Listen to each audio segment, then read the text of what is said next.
Ouais, salut tout le monde, ici Chris du forum Hackintosh Montréal France. Aujourd'hui, je vous refais la vidéo pour le programme développeur Beta Access parce que le programme a changé de nom. Maintenant, le programme se nomme Beta Access Software Utilité. Fait que il est nommé en anglais, mais le programme est en français. Vous allez voir. Puis l'avantage de ce nouveau programme-là, c'est que maintenant, il vous donne le choix d'utiliser les mises à jour bêta d'Apple, autrement dit, les mises à jour publiques bêta de macOS Mojave, ou les mises à jour développeurs de macOS Mojave, ou de revenir au système défaut de Apple. Fait qu'avant, on avait juste comme ceux qui l'ont téléchargé, là, parce que j'ai vu qu'il y en a pas mal qui l'ont téléchargé. Puis, avant, on avait juste les mises à jour développeurs. Fait que j'ai rajouté les deux. Fait que, voyez-vous, ce programme-là, il est conçu par moi entièrement, totalement, par les recommandations d'Apple. Puis, vous allez voir qu'il fonctionne parfaitement. Moi, présentement, je l'utilise sur mon système, mon main système, où ce que j'ai macOS Mojave d'installer et tous mes disques. Fait que vous allez voir dans mes mises à jour, vous allez voir que je suis présentement aux mises à jour défaut. Fait que c'est certain parce que je vais vous montrer les trois options du programme présentement. Fait que voyez-vous, moi je suis sur macOS Mojave, le système défaut, le dernier système de Mac 10.14.5, la dernière mise à jour. Fait que quand vous l'avez téléchargé, ben, tout ce que vous avez à faire, vous pouvez le mettre sur votre bureau, dans vos documents, n'importe où. Tout ce que vous avez à faire, ben, c'est que vous ouvrez le programme. C'est sûr que vous allez avoir un pop-up comme quoi qui vient d'Internet. Pour utiliser un tel programme, il faut que vous ayez le Gatekeeper de désactiver, c'est certain. Fait que, voyez-vous les options. Bon, bienvenue dans le programme Beta Access Software Utilité. Voici les choix qui s'offrent à vous. Défaut, update, public accès, puis développeur accès. Fait que si vous ne voulez pas l'utiliser, une de ces options-là, vous quittez immédiatement parce que vous ne pouvez pas quitter plus tard. Fait qu'on continue. Les choix sont là. Voyez-vous? Fait que je vais commencer à vous montrer, vu que moi je suis en défaut update, je vais vous montrer le public accès.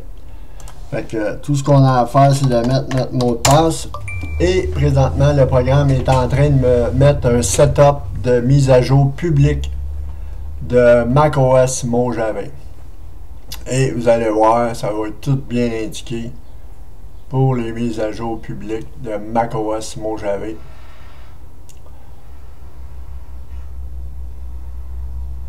Et voyez-vous, les mises à jour d'Apple.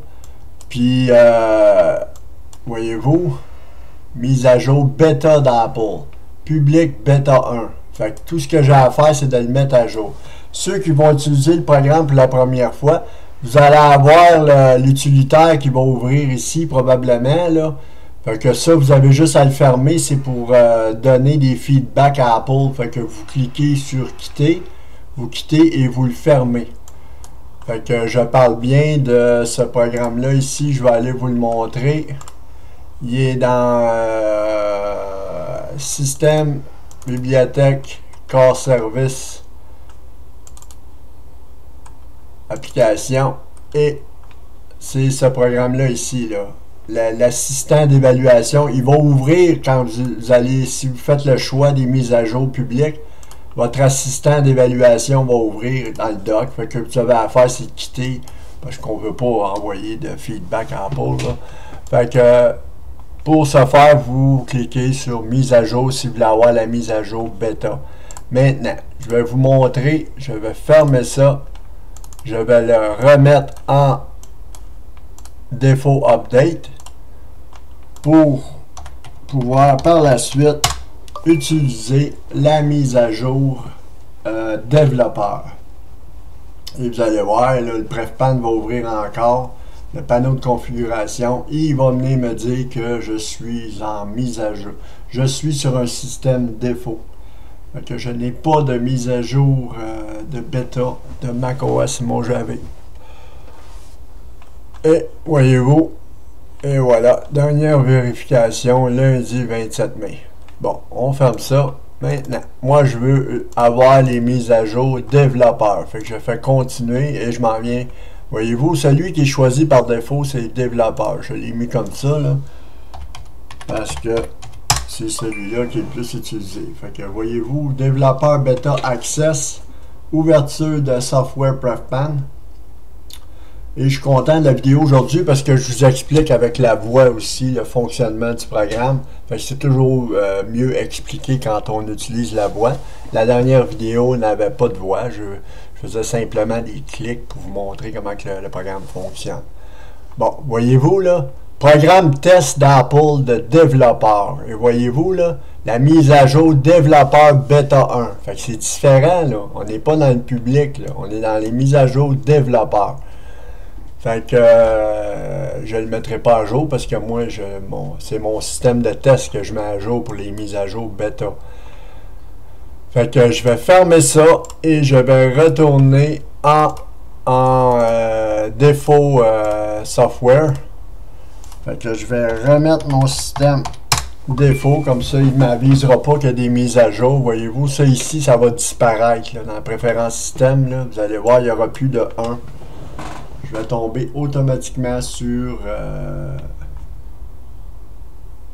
et voilà, voyez-vous, la mise à jour est disparue automatiquement, fait que je suis en système défaut. Fait que c'était ma vidéo, mes amis. J'espère que ça vous a plu, puis que le programme, vous allez le trouver intéressant, parce que c'est le seul programme qui existe présentement dans le monde de Mac qui peut vous permettre d'avoir ces trois fonctions-là. Fait que je suis content de l'avoir conçu, puis merci beaucoup de votre écoute. À la prochaine. Bye bye.